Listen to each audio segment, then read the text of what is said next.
Today I'm going to give you what I would normally call a 10-second walkthrough of the property, but it's more like 20 minutes. Um, so I apologize for how long it is. There's a lot of information to cover though, just to kind of get you guys up to speed. One of the houses of the commune, there's the other, and way back there is the other. But I'll give you a more in-depth walkthrough here in a few minutes. When we got this, it was rough. All this field that I'm standing in now was overgrown. The muscadines were completely overtaken by everything. It'd been a while since it had gotten some love and attention, and since August we've put in a tremendous amount of time and energy into the place. It's nowhere remotely close to done. Like, not even close. But it's been a good run. We've gotten a lot accomplished in a short period of time and spent an absolute crap ton of money. Yeah. But it's been worth it. And over this coming spring and coming years after that, I think it's going to really transform into something unique. But so I hope you guys enjoy all the information that I'm going to go through. There's a lot. I've got ADD, so I talk and talk and talk. But I think it'll be good for anybody who's kind of jumping into this type of situation to get a feel for everything that needs to be tackled. Realistic time frames on things. You think you can accomplish something, it'll just take me a weekend. No. That's not how it works. I've got projects I've been working on for a month and a half that I thought would take me a weekend. Weather, unforeseen circumstances, not knowing what you're up against and having a true understanding. Really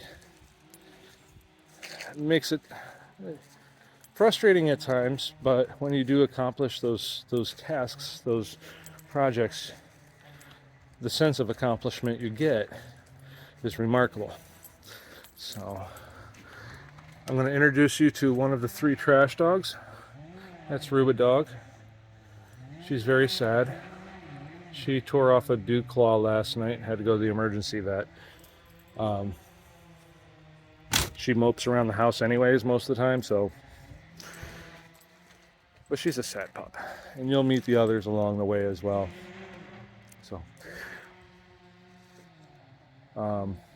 So yeah, enjoy the beautiful views. There's actually a little bit of sun today, which is nice. I'll put links to the Instagram that the Instagram started out as my traveling blog when, I spent 2.5 years in that thing, going all over the Hell's Half Acres. And now it's my home until I build something else. But it'll kind of have my story in it. It'll give you some background, and it goes from the traveling into the buying process, into the projects that we've done.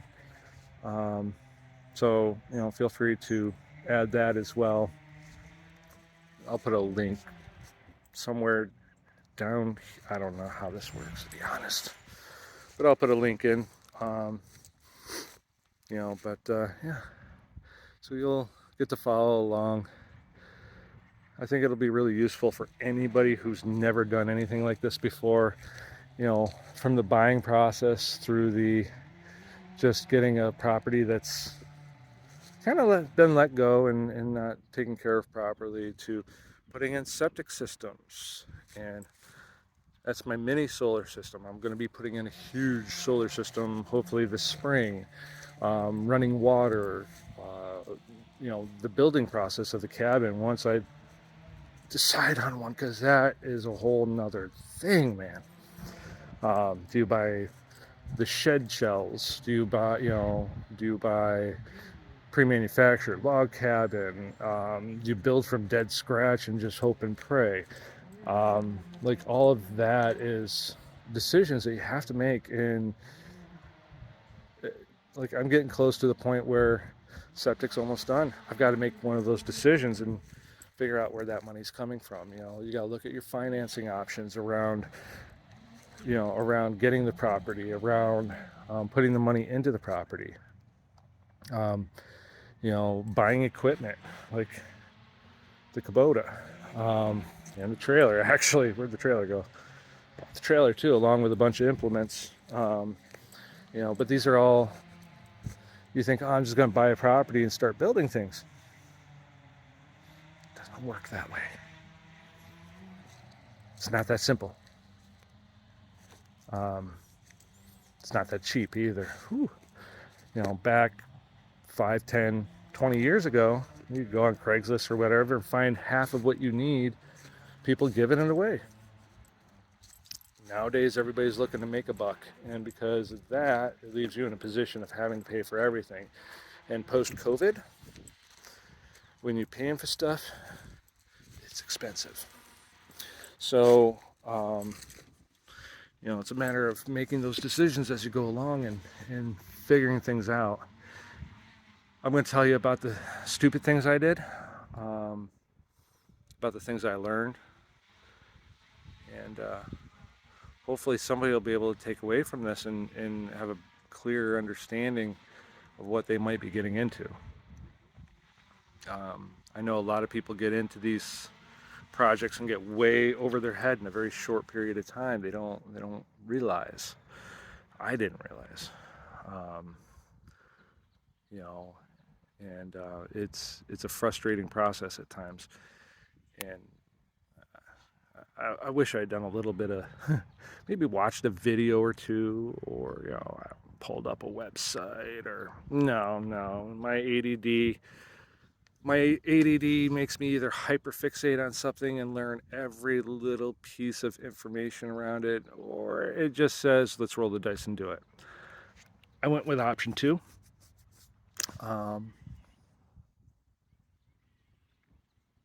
Don't suggest that road.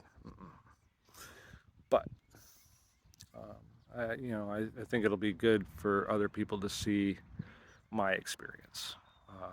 You'll meet the rest of the crew as we go along as well. I definitely would strongly suggest to anybody that if you're going to do this, don't do it alone. There's a lot that you can do by yourself. There's a lot that you cannot. You'll be spending money on labor or equipment or whatever in order to just kind of make it sort of doable. If you're trying to raise up trusses for a house, that's not a solo type mission 9 times out of 10. Not without equipment to help you or people. Putting in a septic tank, which is right here at the corner. Don't mind the mess. I'm just going to block the mess. But the septic tank is a plastic tank. Should have been easy peasy. Comes in 2 pieces. I should have been able to do it myself with the equipment that I have. I found out I could not. And I was glad that I had people here that I could call and say, come up here and give me a hand. So I strongly suggest to anybody, don't do it alone if you can avoid it. Or have money to pay people to help you. Like, have somebody on speed dial, because you'll be right in the middle of something. Oh my God. So anyway, that's 10 minutes of me rambling, what I could probably fit into about 2 minutes, and that's pretty much the entirety of how all these videos will go for you. If you don't like rambling, I'm sorry. You can watch somebody else. You won't get nearly the plethora of information I'm going to bestow upon you, though. You're going to get every little piece along the way. I'll give overviews on things, and then as I'm talking about one thing, I'll go, oh yeah, and this, and we'll get off on a tangent someplace else. But you'll learn. You'll get everything that you can possibly think of, and so much more. So I'm hoping that this will be useful to people. You know, that's all I'm trying to do. So hope everybody has a great day, and I'll be uploading a ton more videos over the coming days.